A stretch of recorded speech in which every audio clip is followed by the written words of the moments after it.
సరే నేను గంభీరంగా మౌనంగా చూస్తున్నా. నేను కొడితే వట్టి కొట్టు నాకు అలవాటు లేదు కదా. చూద్దాము.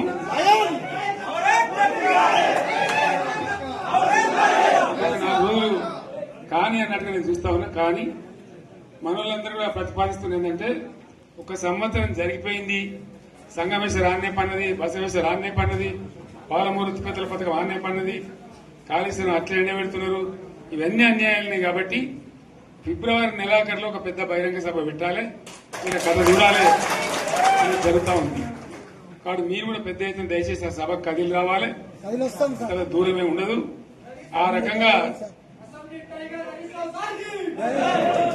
తెలంగాణ శక్తి ఏందో మరొకసారి చూపించి వీళ్ళ మెడలు వంచి ఇప్పుడు సాధించాలి. భవిష్యత్ కోసం కూడా కొట్టాడకు మనం సిద్ధంగా ఉండాలని తెలియజేసుకుంటూ, పరమేశ్వర్ గారికి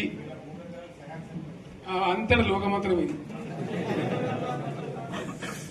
కోటి రూపాయల భూమి ఇప్పుడు 50 లక్షల కట్టుకోలేదు.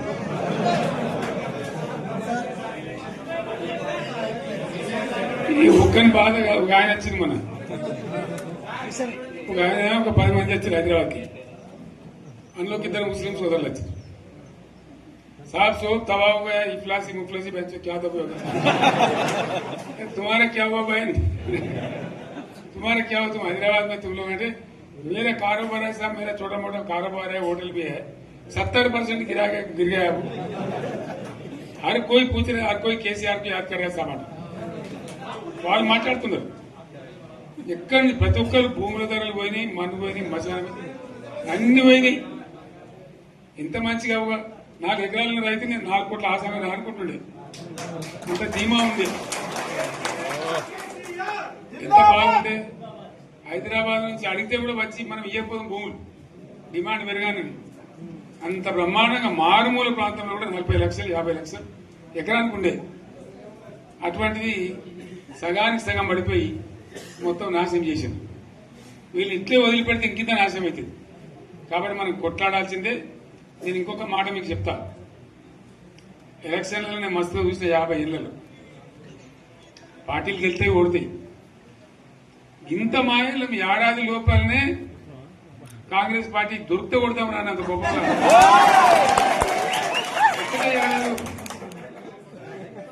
ఇంకా వాళ్ళ పొంద తెలివికి నిన్న వారి పార్టీడే మంది పెట్టలు అదేందో పోలింగ్ పెట్టిన వాడు చూసారా మీరు? ఆ పోలింగ్ పెడితే 70% మనకు వచ్చింది, 30% మనకు.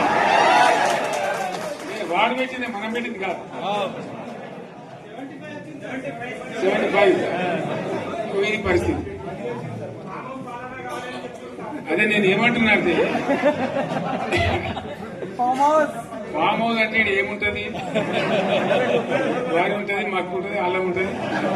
కాంగ్రెస్ వాళ్ళు ఎంత మనిషి చేస్తే పారబడి తవ్వచ్చు కూడా లంగత. దీన్ని ఫామ్ హౌస్ అని మనం బదనాం చేసి అంతే కదా.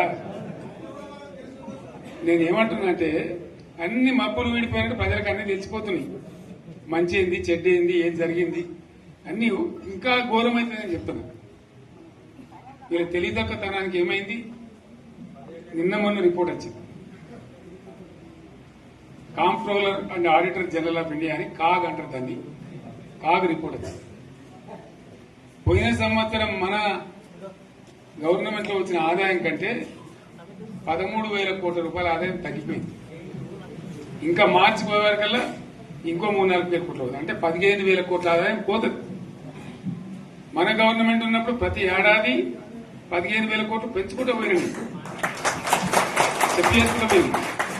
ఏడాది 10 నుంచి 15,000 కోట్ల ఆదాయం పెరిగేది మన టైంలో. అంత జాగ్రత్తగా మనం వ్యవహారం చేస్తాం. ఇలా ఉల్టా 15,000 కోట్లు పడిపోయింది. ఇంకా వాడేమిస్తాడుగా, ఇంకా ఇస్తారా? ఇంకో 4-5 నెలలైతే జీతాలే కష్టమైంది ఉంటుంది. అందరికి పెండింగ్ పెట్టి రిటైర్ అయిన దొత్తలు పైసలు మీరు చూస్తారు కదా పేపర్లలో. సో ఆ విధంగా రాష్ట్ర ఆర్థిక పరిస్థితిని కూడా దివాలా తీయించారు. వాళ్ళతోనేం కాదు, 100కు 100% ఇప్పటికే ప్రజల నిర్ణయానికి వచ్చారు. డెఫినెట్ గా రాబోయే గవర్నమెంట్ మనదే అని అనుమానం కూడా అవసరం లేదు.